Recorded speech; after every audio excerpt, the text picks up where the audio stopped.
Abonnez-vous et cliquez aussi sur la petite cloche de notification pour ne rien rater de nos prochaines vidéos. N'oubliez pas de partager aussi la vidéo et de la liker. Afrique N24.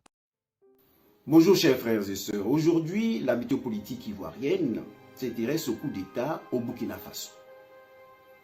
Bon nombre de personnes se demandent en effet pourquoi un président élu peut-il être renversé par des militaires. Cette question ne trouvera réponse que lorsque ces militaires diront publiquement les raisons de ce coup d'État militaire.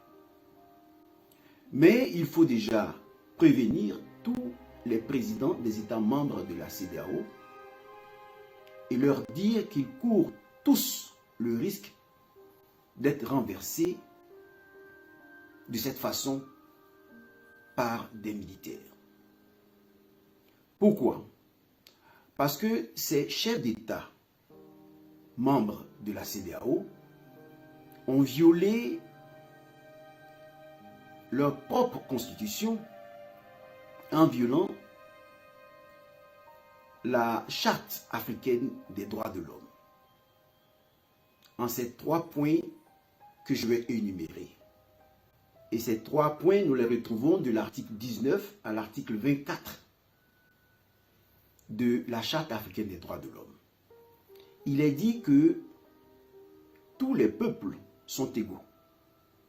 Les peuples africains sont égaux aux peuples occidentaux et qu'ils ont droit à l'existence et qu'ils peuvent disposer librement de leurs richesses, de leurs ressources naturelles pour assurer leur développement, pour assurer la sécurité et la paix à l'intérieur de leurs frontières.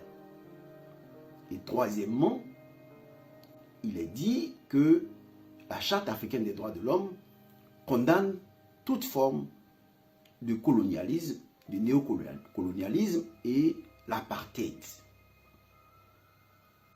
Pour avoir violé ces 3 points, ces présidents sont tous exposés à des coups d'État militaires.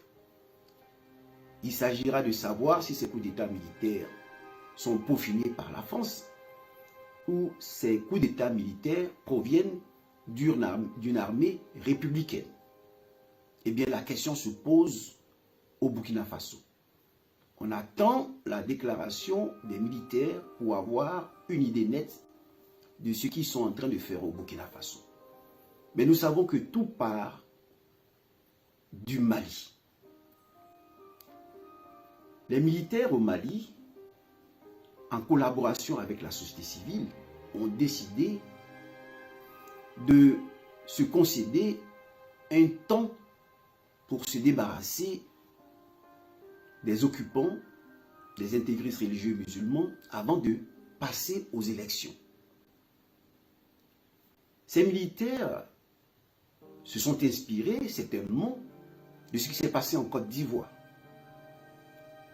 Le président Laurent Gbagbo, sous la pression de Sarkozy, du Parlement français, qui a soutenu Sarkozy, et donc sous la pression aussi de l'ONU, le président Laurent Gbagbo est allé aux élections sans avoir un désarmement effectif des rebelles. Et ces derniers ont rejeté les résultats proclamés par la Cour constitutionnelle de la Côte d'Ivoire sous Yaoundé. Et au moyen des armes, avec le soutien de la France, ils ont combattu le président Laurent Gbagbo, l'armée républicaine, et installé à la tête de la Côte d'Ivoire Alassane Ouattara. Si le Mali va tout de suite aux élections, on va connaître au Mali le même scénario.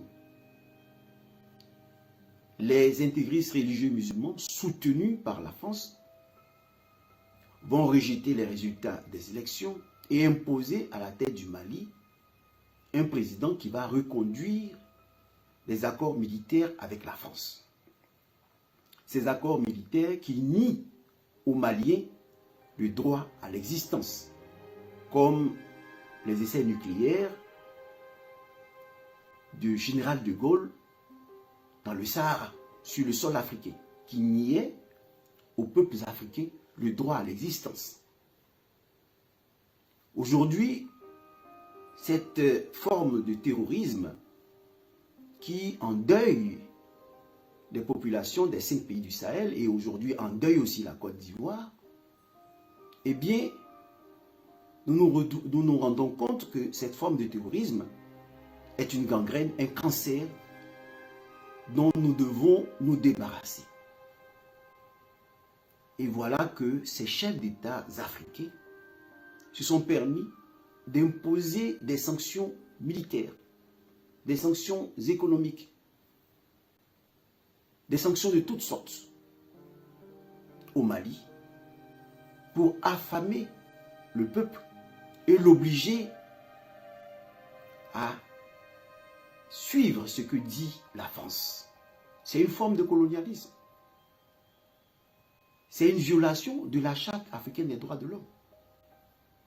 Parce que celui qui a droit à l'existence choisit l'armée capable de défendre les populations. Et donc les accords signés avec les Russes concèdent, donc protègent les populations maliennes. Mais voilà que les présidents des États membres de la CEDEAO ont violé tous ces articles.